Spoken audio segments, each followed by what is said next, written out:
Entrevista, toma 1, acción. Los sismos del 19 de septiembre, el más reciente, el temblor que sacudió a todo el país o buena parte de él, no solamente fue un evento trágico en términos humanos, sino también en materia patrimonial. Es, para mí, desde mi punto de vista, la prueba más difícil que ha tenido, digamos, una nueva secretaría, y es la reconstrucción del patrimonio.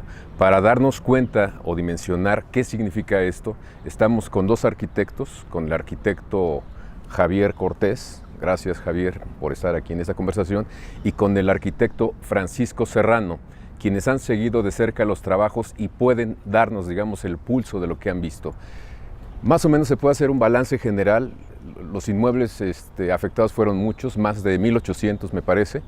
¿Tienen una idea que nos puedan compartir, arquitecto Serrano? Mira, yo creo que no solo tenemos una idea, sino hemos estado recibiendo información puntual, muy precisa, no divagada, no política, sino al grano, que creo que es de celebrar. Claro. Y de este sinnúmero tan grande de tragedia, yo diría, un porcentaje muy grande no es de tragedia, sino es de daños menores. Esos prácticamente todos están resueltos. Los daños menores. Entonces yo creo que ahí hay una actividad coordinada que a mí me da mucho gusto haber sido informado de ello, porque a nosotros nos invitaron a un consejo técnico.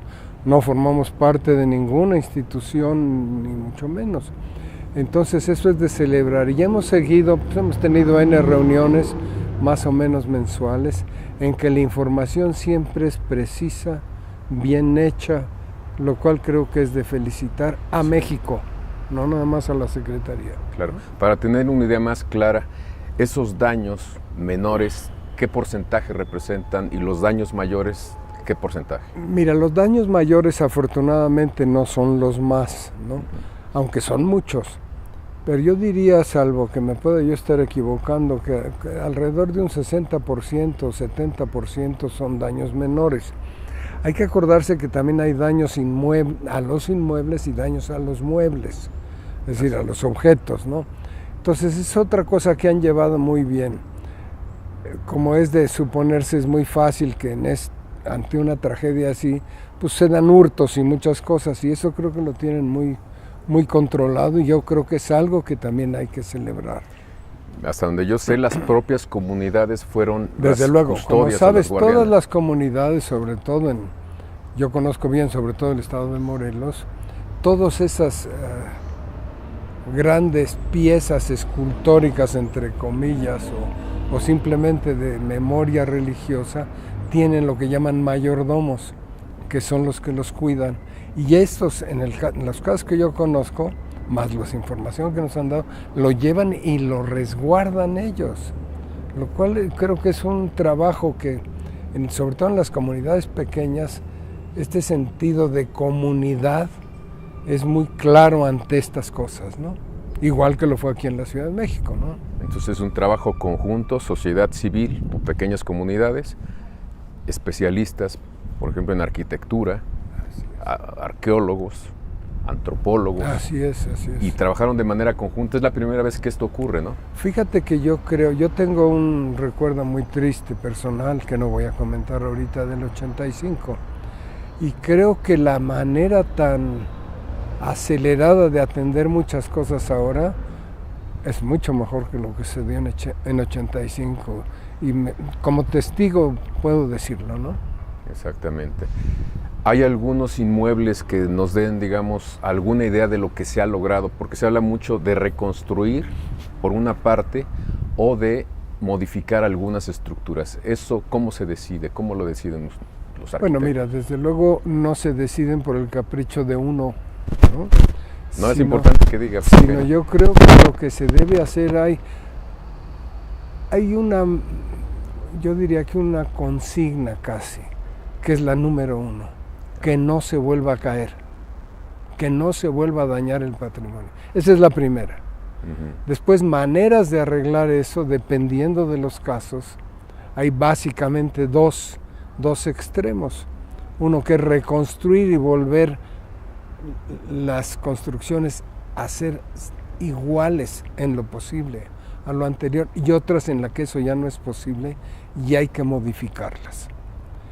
En ambos casos creo que debe de haber un consenso, no es porque una persona dice una cosa o la otra. Consenso de especialistas. De especialistas, pero también de la comunidad y de la cultura que rodea a estos inmuebles.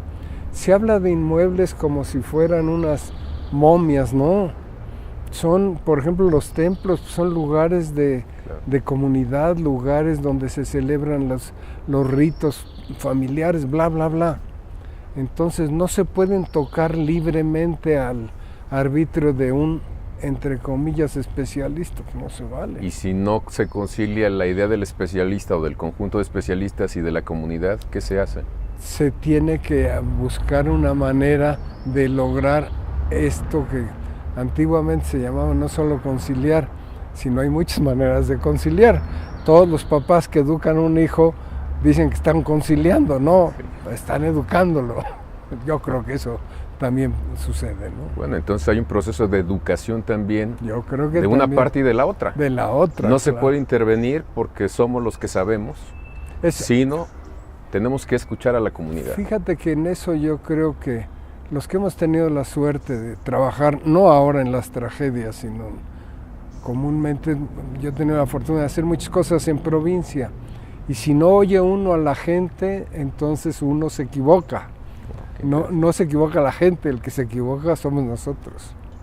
Arquitecto Javier Cortés, me gustaría conocer su punto de vista sobre la necesidad de trabajar con las comunidades y con los especialistas y cómo llegar a acuerdos, digamos, que convenzan a todos. Bien, afortunadamente, aunque el tamaño de la desgracia fue muy grande, el impacto es muy grande, pero no nos toma desarmados. No nos toma desarmados porque había habido alguna intervención anterior muy parecida, aunque de menor dimensión, en el 99, que fue muy bien atendida por el INAH fundamentalmente. Y por otro lado, hay toda una tradición en dos sentidos. Hay toda una teoría, digamos, de lo que se debe hacer, por qué se debe hacer, que viene de las cartas internacionales y del conocimiento que se ha generado aquí en nuestro país. Entonces esa, digamos que es una especie de base teórica. Y por otro lado hay todo un conocimiento práctico, toda una tradición de medio siglo, digamos, de que el gobierno federal se ocupe de atender los inmuebles religiosos que son propiedad de la nación. Entonces, pues hay mucha gente preparada, hay el know-how, el cómo hacer las cosas. Hay una serie de escuelas, se han formado muchas escuelas con maestrías o licenciaturas en restauración, y entonces hay gente preparada, y entonces no estábamos desprovistos. Afortunadamente también el gobierno federal había contratado un seguro para atender estos inmuebles, y existe el FONDEN, que es el Fondo para Atención de Desastres. Entonces esto permitió ir construyendo esa estructura a la que se ha referido el arquitecto Serrano, que ha permitido llegar hasta las comunidades más remotas a través de la estructura que tiene el gobierno federal, y también pues en vínculo con las comunidades y con la intermediación, también hay que decirlo, de los responsables de los templos, de los sacerdotes, de los obispos, etcétera. Realmente la respuesta de las comunidades fue muy madura. ¿Por qué? Porque se les sacó de los templos para evitar peligro, y entonces pues ya por meses pues han tenido que estar celebrando las ceremonias bajo unas lonas, bajo unos toldos, con una gran madurez, con una gran serenidad. No ha habido desesperación por el hecho de que no están disponiendo de sus templos. Y claro, en la medida en que se van entregando los que ya están restaurados, pues la gente se tranquiliza, ve que las cosas caminan, que se están haciendo bien y ciertamente no están mudos, o sea, hay el interés y la participación de las comunidades de ver lo que se está haciendo, qué se está haciendo allá adentro, cómo se están haciendo las cosas, quiénes están participando. Entonces se da esa sana interacción entre especialistas y comunidad. Le voy a poner un caso que me puede ser para mí difícil. Imaginemos una cúpula que está destruida. Si los especialistas dicen, partiendo de lo que dice el arquitecto Serrano, que no se vuelva a caer, si van a construir una estructura parecida que puede volverse a caer y deciden no construirla, ¿cómo convencer a la comunidad de que no va a haber cúpula? Bueno, desde luego hay muchos caminos, ¿verdad? Uno es volverla a construir como se construyó, haciendo reforzando algunas partes, y bueno, esa sería la más ortodoxa, digamos, ¿verdad? La más ortodoxa. Habría otras que sería, bueno, esa cúpula ya se cayó, esa ya no la vamos a hacer. Vamos a hacer algo que la sustituya y que nos dé la misma impresión de espacio, la misma impresión espacial, con materiales que nos den la seguridad de que no le va a pasar lo que le pasó a la anterior. Ese sería el extremo, con materiales diferentes, novedosos, etcétera. Y una intermedia sería reforzar, ¿verdad? Reforzar con otros elementos. Es difícil tomar esas decisiones, pero desde luego yo creo que no se puede estar cerrado a la innovación, ¿verdad? A nuevos materiales, a nuevos sistemas constructivos, inclusive cuando ya no existe la cúpula o cuando lo recomendable es que lo que quedó simplemente se retire. Pues hay que tener el talento para saber qué se puede proponer, cómo se va a ver, cómo se va a recibir, cómo lo va a recibir la comunidad. Son situaciones no fáciles, pero a los que eventualmente habrá que enfrentarse. ¿Y hay algunos casos que se hayan ocurrido en este sentido? ¿Algunas cúpulas? Bueno, a mí me ha tocado ver recientemente un ejemplo en Morelos, donde ya hay una propuesta de una cúpula, se cayó la cúpula prácticamente, y donde ya hay una propuesta con nuevos materiales, donde interiormente se va a ver el espacio de la cúpula, no con los mismos materiales, con diferentes materiales. Exteriormente hay una propuesta para un recubrimiento de cobre que se va a ver muy interesante, y desde luego se está estudiando con particular interés el caso de Nuestra Señora de los Ángeles en la colonia Guerrero, donde se cayó una parte importante de la cúpula y donde la Dirección de Sitios y Monumentos está haciendo la reflexión de qué es lo que va a convenir hacer en ese lugar. Y estamos hablando de cúpulas, pero podríamos hablar de espadañas, podríamos hablar de otros refuerzos, de los contrafuertes, en fin. Bueno, y ahí no seguimos tanto, ¿no? Así la es. descripción que nos dice, pero la cúpula, por eso la mencioné, es muy emblemática de las iglesias. Sí, la cúpula es un elemento emblemático. Las cúpulas se han reforzado. La cúpula de San Pedro, que es probablemente la más famosa de la cristiandad, se ha reforzado. En otros casos, la falla más común de las cúpulas es que se abren.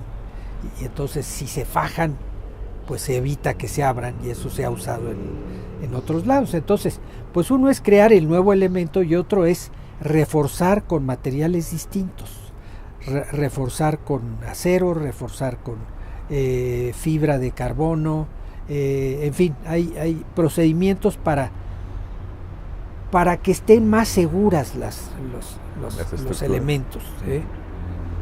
Entonces no hay una forma, no hay una regla general. No hay una regla general, no hay una Son receta. específicas cada una. Cada caso es distinto, es como un paciente. O sea, los pacientes, cada uno tiene diferente problemática y a cada uno hay que recetarle diferente. Aunque los dos tengan la misma enfermedad, es diferente en cada cuerpo. Cada paciente es diferente. Pero sí hay pues ciertas formas de atender las cosas que pueden repetirse, ¿verdad? Bueno, como el principio que nos dice el arquitecto Serrano, que no se vuelva a caer. Exactamente, que no se vuelva a caer. Que lo que nosotros hagamos por el monumento haga que tenga una mayor seguridad estructural, una mayor solidez y que se pueda defender mejor ante un próximo sismo que sabemos que indefectiblemente se va a presentar, más pronto o más tarde. Arquitecto Serrano, tengo la impresión de que todas las ciudades, todas las comunidades en cualquier parte del mundo tienen signos de identidad. La Torre Eiffel es una señal de que estamos en París, o es parte de su ADN, digamos. Los Campos Elíseos lo mismo, nos hablan de Francia. México tiene sitios emblemáticos, pero también pequeñas comunidades tienen ahora sí que el kiosco o la iglesia. ¿Es así? Así es, aunque no siempre son buenos ejemplos, claro, independientemente que sean signos. Así es. Sí, hay signos negros también, supongo, ¿no? No, lo que yo creo que es pertinente es entender que cada momento de la historia deja un testimonio. No podemos ahorita, digamos, vestirnos a la usanza del siglo XVI, nadie lo hace. Tampoco nos estamos disfrazando de Roldán el Temerario, ¿no? Que ya estamos en un futuro. Entonces a mí me parece que este extremo que te señalo ahorita tiene mucho que ver con los signos, precisamente. Si pusiste el ejemplo de París, París fue el no signo durante mucho tiempo. Claro, fue la negación, sí, el terror que le estaba pasando a París. Sí. Pasa el tiempo, cambia el ser humano que habita París y ahora resulta que eso es su ícono, su símbolo. Así es. Yo creo en lo personal que uno de los problemas que tiene toda esta reconstrucción es algo que insinuó, aunque no nos lo dijo con todas sus letras mi amigo Javier, que es la preparación de aquellos que van a actuar. ¿Qué quiero decir con eso? Voy a poner un ejemplo. Prácticamente ninguna iglesia del 16 tenía cúpula. Prácticamente ninguna iglesia del 16 tenía torre. Y algunas que empezaron a tener torre, y tú me puedes corregir, en el tiempo se les caían. El caso más emblemático es Oaxaca, es el que es más conocido. Y también la mayor parte de las iglesias se recuerdan en su imagen, estoy hablando de los poblados, por su cúpula y por su torre. Dos elementos que son muy posteriores al espacio fundacional de ese templo. Ahí yo creo que hay algo que estudiar y hay algo que habrá que reflexionar en cada caso. Voy a poner dos ejemplos que creo que son muy conocidos, o por lo menos para nosotros los arquitectos. Uno que creo que es extraordinario es lo que le sucede a la Catedral de Cuernavaca. Fíjate lo que dije, sucede, no dije reconstruye. Lo que le sucede a la Catedral de Cuernavaca, quizá de todos conocido, y que eso es de la época de los 60s. Hay un señor obispo que entiende muy bien que la iglesia está cambiando y tiene que cambiar, y que ya muchas costumbres que se celebran en las iglesias ya no son así. Un poquito antes del Concilio Vaticano. Viene el Concilio Vaticano y refuerza esas teorías. Pero la iglesia, bueno, la catedral lo que tiene, a mi juicio, muy loable, es que es un gran testimonio de la modernidad del hombre de mediados del siglo XX. Eso yo creo que es una bendición, por decirlo de otra manera. ¿Y de qué depende? Pues del talento de los que lo hicieron. No es casual. Ahí trabajaron gentes de primera línea, y voy a dar sus nombres, como son Ricardo Robina, Fray Gabriel Chávez de la Mora, Matías Geritz, y todos coordinados con la comunidad, que obviamente tenía quienes no querían que la tocaran, Claro. y quienes querían dar testimonio de lo que ya venía. Entonces yo creo que ese es un ejemplo, aunque es quizá no muy conocido por mucha gente, por nosotros los que estamos en esto es muy conocido, pero tenemos otros. Tenemos en México, hay algunos templos, San Lorenzo por ejemplo, que tiene muchas condiciones, ¿no? Digo, no voy a dar ahorita ejemplos. Entonces a mí me parece que sí es una obligación de aquellos que están interviniendo, primero reflexionar cuál es la historia de esa construcción, no nada más cuál era su momento previo En eso, claro. a la tragedia. Y de ahí pueden surgir cosas que sean mucho más cercanas a la comunidad, mucho más actuales, y que dejen testimonio que en el siglo XXI ese bien cultural se adecuó al nuevo tiempo. Esto para mí, eso sería lo óptimo a suceder en cualquier...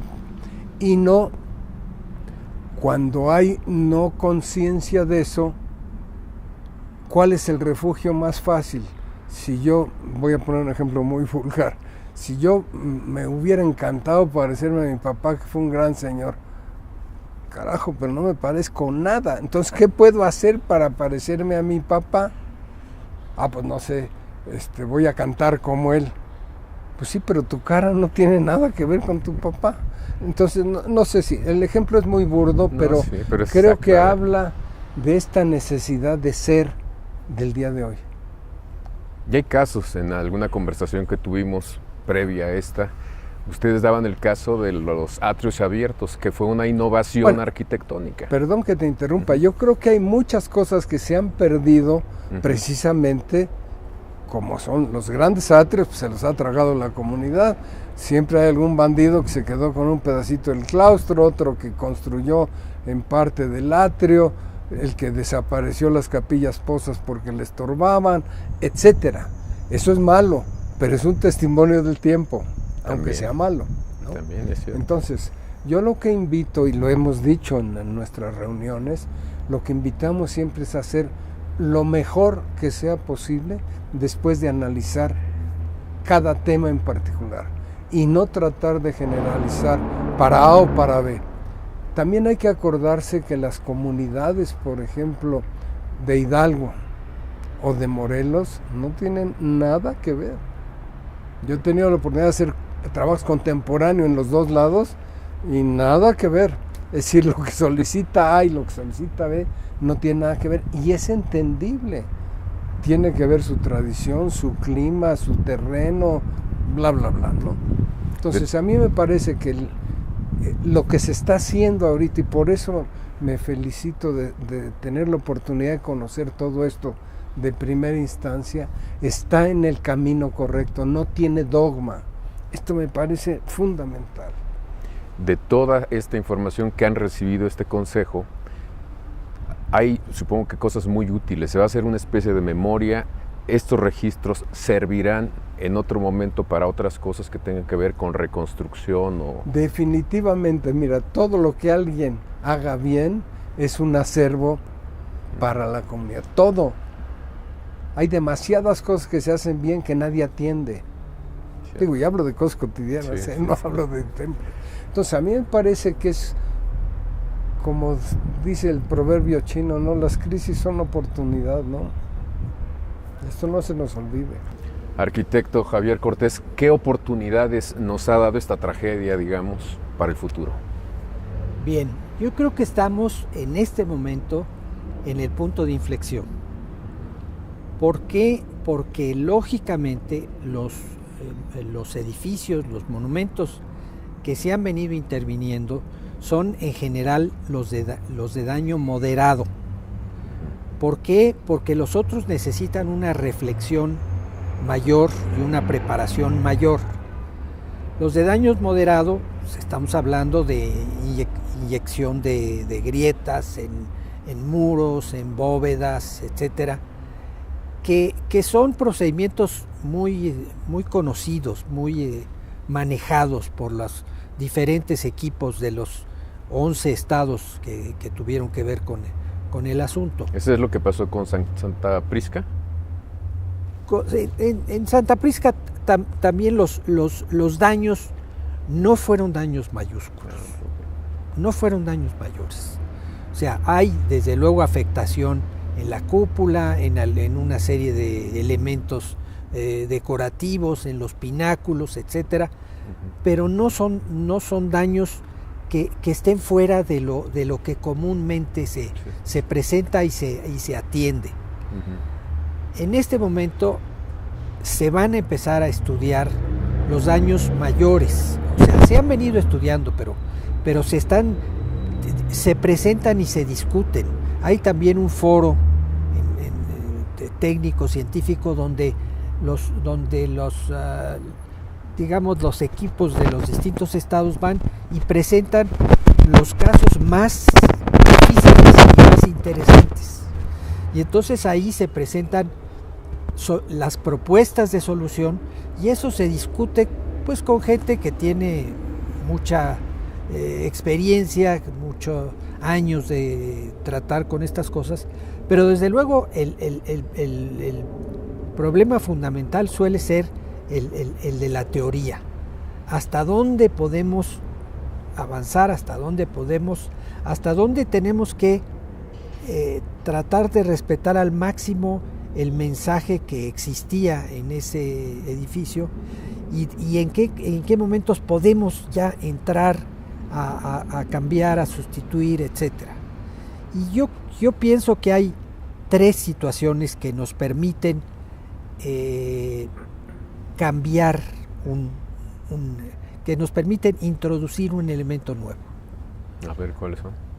Uno es cuando ha habido una pérdida, o sea, se cayó la cúpula, se cayó la espadaña, y entonces podemos proponer una cosa nueva, diferente. Otro edificio. De hecho, tratar de reponer la que existía es una falsificación. Y nosotros tenemos un compromiso con 2 valores. Uno es la integridad, pero otro es la autenticidad. Entonces nosotros no podemos, cuando ya se cayó, no lo podemos reconstruir, aunque tengamos las fotos, aunque tengamos los planos. Tendríamos que proponer algo que mande el mismo mensaje, pero en términos del lenguaje de hoy. Entonces ahí se perdió el elemento, ahí podemos intervenir y proponer algo nuevo. En otros casos, cuando vamos a agregar algo, por ejemplo, algo que no existe o que no ha existido, y voy a poner un ejemplo muy bonito. El caso de la Catedral de Zacatecas. La Catedral de Zacatecas no tenía retablo principal, y se imaginaban un retablo del siglo XVIII, y ya se habían inventado un retablo del Pero de siglo origen XVIII. no tenía retablo.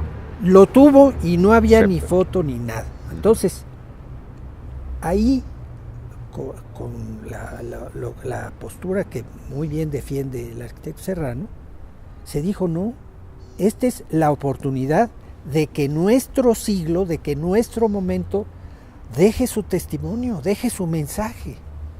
¿Y qué se hizo? Se hizo un grupo técnico que determinó cómo debería de ser ese retablo, qué mensaje debía mandar.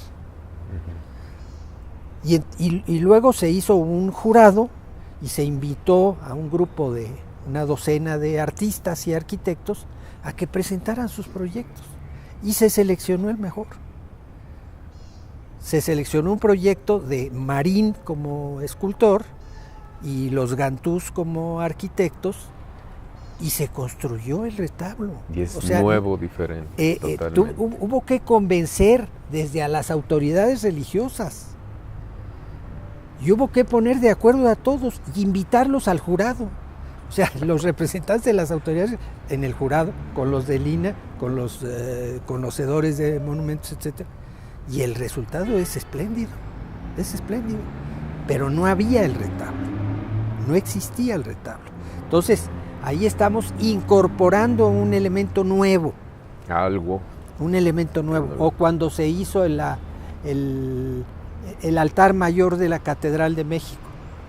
Había un altar chafas de madera que no tenía ningún valor. Se hizo un concurso. Lo ganó Ernesto Gómez Gallardo, gran arquitecto, gran artista, ya está. O las Pero no ventanas de había. la catedral también.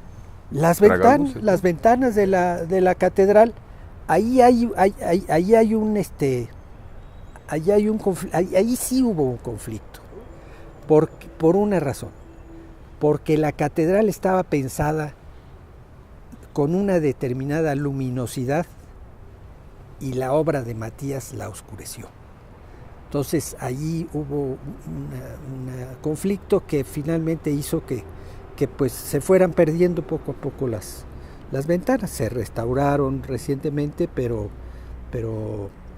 fue una incorporación, un cambio, porque no es que no hubiera ventanas, había ventanas, pero no eran unas ventanas artísticas como las que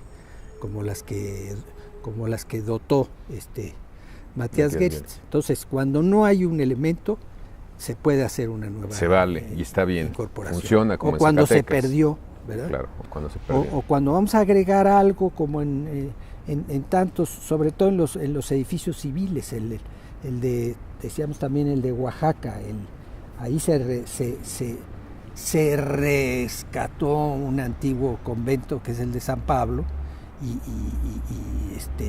Mauricio Rocha hizo un trabajo espléndido con una serie de adiciones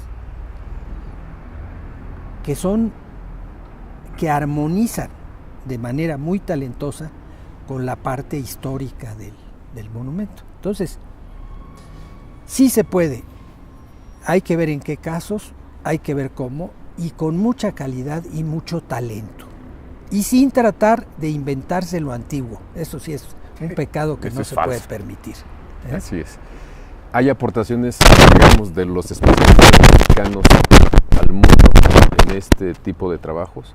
Bueno, pues yo creo que los que se acaban de mencionar son el caso de la Catedral de Cuernavaca, que fue importantísimo, que en este momento yo creo que no se podría hacer, desgraciadamente, que entráramos a pelar una catedral, por más excelente que fuera el resultado, no nos lo permitirían hacer por principio ni siquiera las autoridades. Pero es un ejemplo muy afortunado. Y bueno, pues Fray Gabriel Chávez de la Mora, que fue pues, el principal instigador, cómplice del obispo, sigue activo hoy y sigue Es yendo un sacerdote. Es un monje. Es un monje. Y sigue yendo todos los martes a la Basílica de Guadalupe, porque él fue de las gentes que concibieron, junto con Ramírez Vázquez y otras gentes, la nueva basílica, pero en la Basílica Antigua sigue haciendo aportaciones. Acaba de cambiar. La gente, es que cuando vamos no tenemos ojos para verlo, pero él cambió totalmente en la Basílica Antigua, cambió totalmente el presbiterio, cambió el piso, cambió los escalones, cambió la posición de las rejas, ha hecho nuevos vitrales, nuevas pinturas. O sea, es una gente que está aportando y que está enriqueciendo esa iglesia que estuvo tristemente muy abandonada, con una serie de elementos constructivos muy tristes, y bueno, está creando y está concibiendo y está enriqueciendo. Es una gente que vale la pena reconocer y que vale la pena que su trabajo sea reconocida, y él como persona, porque está grande, pero está activo, es una gente que hace ejemplos de lo que deberíamos hacer todos los demás. Digamos, actualiza. Así es. Y aporta, y forma parte de la estructura religiosa. Así es. Sí. No se pelea tradición y modernidad. Dice que sus colegas tienen que ordeñar las vacas, los monjes benedictinos, unos ordeñan las vacas, otros están cosechando los aguacates. Dice, yo hago arquitectura, esa es mi función en la comunidad religiosa. Arquitecto Serrano, hay aquí algunos elementos en la conversación con ustedes que dan cuenta de las cosas que son positivas de esta reconstrucción, intervención, trabajos de recuperación de nuestro patrimonio. Uno es la rapidez, según nos dijeron. Se ha trabajado muy rápido para el tamaño de la tragedia. ¿Qué otros elementos ve usted? Mire, yo veo quizá el más importante es algo que ya mencionó Javier, que los estudiosos están participando, la gente que sabe está participando y no se volvió una reconstrucción, entre comillas, de gobierno, ¿no? Es algo en que está encabezando el gobierno porque su estructura, básicamente la del INAH, lo permite, pero lo permite porque se estuvo preparando durante no sé cuántos años no para afrontar tragedias, sino para estar poniendo en tiempo las distintas construcciones. O sea, las construcciones, si no se conservan, se deshacen por cosas menores, no nada más por los sismos, se deshacen por las humedades, se deshacen por muchas cosas, ¿no? Entonces yo creo que ahí hay una suerte de conocimiento aplicado que no se desperdicia. Eso a mí me parece muy importante, porque tendemos siempre a decir, no, nada sirve hasta que yo diga cómo. No es por ahí. Entonces yo creo que eso es muy sano. Otra cosa que me parece muy destacable de lo que ahorita se mencionó es que no podemos tener miedo. Es muy común que si algo no nos gusta, y ya hablo de cualquier otro ejemplo, tratemos nada más de, pues tápale el ojo al macho, ¿no? Y ay, que pasamos. Eso no se está haciendo. Desgraciadamente se ha hecho muchas veces, ¿no? En otras cosas, ¿no? Entonces yo creo que es otra señal buena. Y yo creo que la parte más positiva, toda mi vida más bien tiendo a ser positivo y no criticón o negativo, aunque soy muy criticón, pero eso es aparte, ¿no? Y creo yo que esta cosa positiva que genera la crisis es invaluable y se está aprovechando, nos lo cuenten o no nos lo cuenten. Y estoy hablando de lo que nosotros estamos informados, no estoy hablando de la reconstrucción de las poblaciones en cuanto a sus contextos urbanos, etcétera, que en eso nosotros no nos metemos, ¿no? Ay, perdón, me sorprendió mucho, fui a Santa Prisca y vi jóvenes especialistas de Zacatecas y estaban muy entusiasmados realmente, querían que siguiera la rotación, digamos, por varias zonas del país de su equipo, porque decían que estaban aprendiendo cosas, porque estaban enfrentando problemas diferentes a los que ellos ya tenían y aportaban cosas desde su punto de vista. Debo decirte que en ese sentido yo conozco bastante bien el medio universitario y la respuesta de los estudiantes ante esto no fue flor de un día, que es lo que nos hacen ver, que la primera semana todos se ensuciaron, todos se ayudaron, la gran tragedia. No, siguen trabajando hoy. Me consta que siguen trabajando hoy y que están en las comunidades, concretamente en las de Morelos, haciendo lo mejor que pueden y, como ellos dicen, como tú acabas de decir, y aprendiendo muchas cosas que no me enseñan en la escuela. Entonces yo creo que esta enseñanza de la Escuela de la Vida, pues sin duda alguna es una oportunidad de aquella materia que empezó cuando yo estaba yo acabando la escuela, empezaron los famosos servicios sociales, que no había antes, ¿no? Entonces teníamos que trabajar en alguna cosa del gobierno, ¿no? Entonces yo creo que eso ahora se prueba, pero con una ventaja enorme. Y creo que lo que esto está preparando es a estas nuevas generaciones a ser conscientes de lo que está sucediendo, aprendiendo lo que está sucediendo, para ellos formarse y el día que les toque actuar en consecuencia, dando testimonio del tiempo de ellos, no del de nosotros. Claro. Ahora, a mí me gustaría aquí recapitular en una cosa que me parece muy importante que mencionó Javier. Los ejemplos de éxito, como el caso de Zacatecas, son muy poco conocidos. Los conocemos a los que nos interesa, porque conocemos lo que eso significa o conocemos al artista o lo que sea. Pero a mí me parece que esta labor de divulgación, que ojalá y se haga, de muchos ejemplos previos a la tragedia del 19 de septiembre, vale mucho la pena que se divulguen. Y que no se divulguen al nivel de lo que nosotros conocemos, ¿no? Claro. Sino se divulguen al gran público. Creo yo que ahí puede haber una oportunidad de acercamiento de los conocimientos que al final de cuentas van a educar al gran público y que permitirán que estas condiciones culturales cada vez generen ejemplos mejores para el servicio de la comunidad y también para las generaciones futuras. Esto suena a choro, pero no es choro. Es decir, yo creo que estamos hechos y nuestra obligación es ayudar a educar y que con lo que hacemos la gente mejore. Esa por lo menos es nuestra misión. Que acertemos o no, eso es harina de otro costal. Según nosotros siempre estamos acertando, cosa que no es cierta. Pero al mismo tiempo nuestra postura es hacer lo mejor que yo sea capaz de hacer.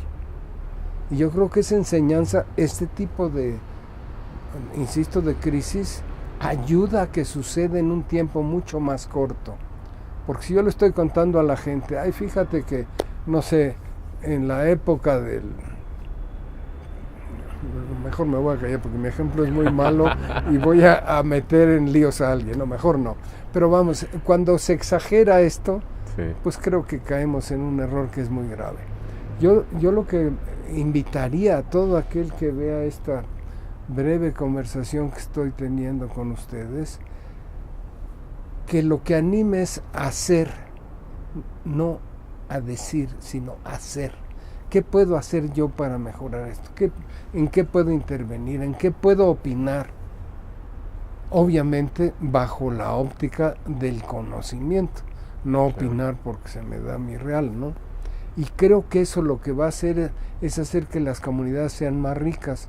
Hace no mucho decía, no me acuerdo si fue Javier o alguien más, que qué importante sería incorporar al clero a esta toma de decisiones, porque hay que acordarse que, como en todas las comunidades, hay el conservador, el que yo llamo el retrógrado, que no es el conservador, y hay el loco que quiere cambiar todo, ¿no? Entonces, yo creo que la media de todo eso, al final de cuentas, lo que produce es que aquellos que sean de excepción, como Fray Gabriel, que lo hemos mencionado varias veces, logre hacerlo. Y no al revés, que lo detengan y que nadie lo deje trabajar, etcétera, ¿no? ¿Por qué no nos da algunos ejemplos para que las personas que nos vean puedan tener en la mente y cuando pasen por algún lugar o específicamente vayan a buscar tal iglesia o tal inmueble, pues para darnos una idea de qué es lo que se ha logrado hacer en esta materia? Mira, yo creo que los grandes ejemplos, ahorita mencionábamos dos, ¿no? Zacatecas y Cuernavaca. Pero hay los ejemplos pequeñitos, que hay muchos en la Ciudad de México. Mencioné San Lorenzo, puedo mencionar La Conchita, Tlatelolco, que esos son todos de la misma época y por eso es interesante. En todos participan el arquitecto Ricardo de Robina, participa Fray Gabriel, participa Matías en algunas cosas, etcétera, y dejan una especie de, no diría yo de escuela, sino una enseñanza de índole práctica de lo que se puede hacer. Después de los 60 prácticamente no se ha hecho más que conservar, pero hay un ejemplo maravilloso que se llama la Catedral de México, que eso a la gente se le olvida.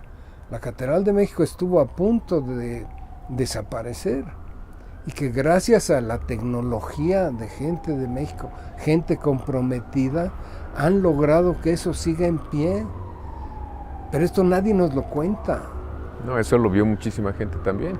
Y lo vio mucha gente. Muchos fieles. Y la gente cuando claro. entra a Catedral, yo creo que se da cuenta de que Catedral está en su punto. Sí. Pero desgraciadamente hay muchos mexicanos que conocen el Zócalo que nunca han entrado a Catedral. Y otro caso es el de la Conchita. A mí me asombró. Sí. Recién, digamos, que entregaron remozado el templo, la gente empezó a tener sus servicios religiosos como los tenía, ¿no?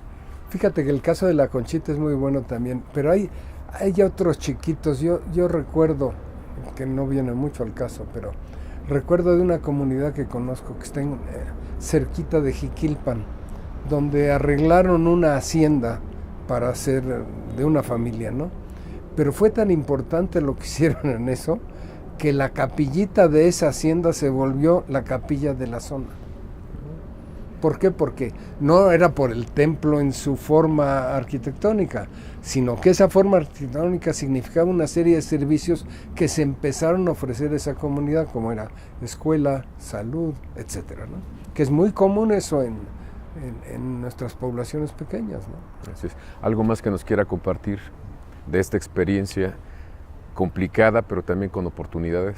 Mira, yo lo que quiero compartir sobre todo es que no podemos permitir que nadie se vuelva a dañar en la medida de nuestras posibilidades. Esa sería la primera consigna. Y la segunda, que es muy ambiciosa, que lo nuevo que se haga sea bello y trascienda nuestro tiempo, pero sea testimonio de nuestro tiempo. También.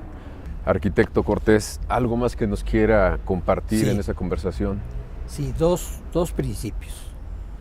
Uno es la necesidad de la atención permanente.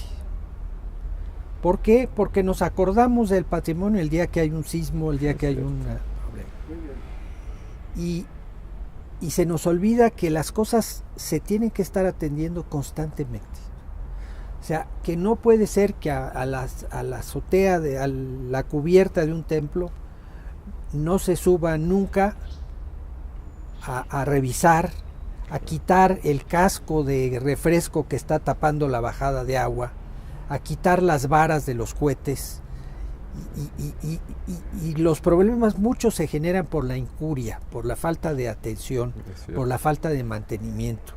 Y en eso hay una responsabilidad muy seria también de los, no solo de los mayordomos, sino de los responsables de los templos. O sea, los sacerdotes tienen la responsabilidad de atender y de ver que esté atendido con las ayudas que necesiten de su comunidad o lo que sea.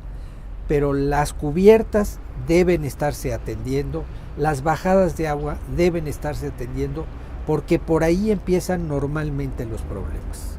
Entonces, la atención permanente a las instalaciones, a que no haya un cortocircuito, a que esté pintado lo que tenga que estar pintado, como se debe pintar, etc. Entonces, eso es una responsabilidad. La otra, que tengamos conciencia de la corresponsabilidad. ¿Por qué? Porque se dice, no, pues es que los templos son propiedad de la nación, pues que venga el gobierno y los atienda, ¿no? Claro. No, es que es responsabilidad, sí, del gobierno, pero también de los responsables de los templos y de las comunidades. O sea, en aquellos programas de concurrencia, y a mí me tocó arrancar uno, en el cual se conjuntan recursos de la comunidad con los del gobierno local y con los del gobierno federal, en esos realmente generan un gran entusiasmo y un gran compromiso. Y por otro lado, necesitaríamos dar a conocer la importancia del patrimonio desde la infancia. Hace una generación les empezamos a meter a los niños la importancia del medio ambiente. Ahora, si deja uno la llave abierta, viene el niño y lo regaña. Sí. Eso mismo tendríamos que hacer con el patrimonio. Tendríamos que introducir desde la escuela elemental los conceptos, la responsabilidad, la ética y la importancia de esa riqueza que es el patrimonio. Entonces, si nosotros lográramos esas dos cosas, uno, la atención permanente, y otro, a través de la educación, la conciencia de la importancia y la corresponsabilidad, creo que en una generación van a estar mucho mejor. Seguramente.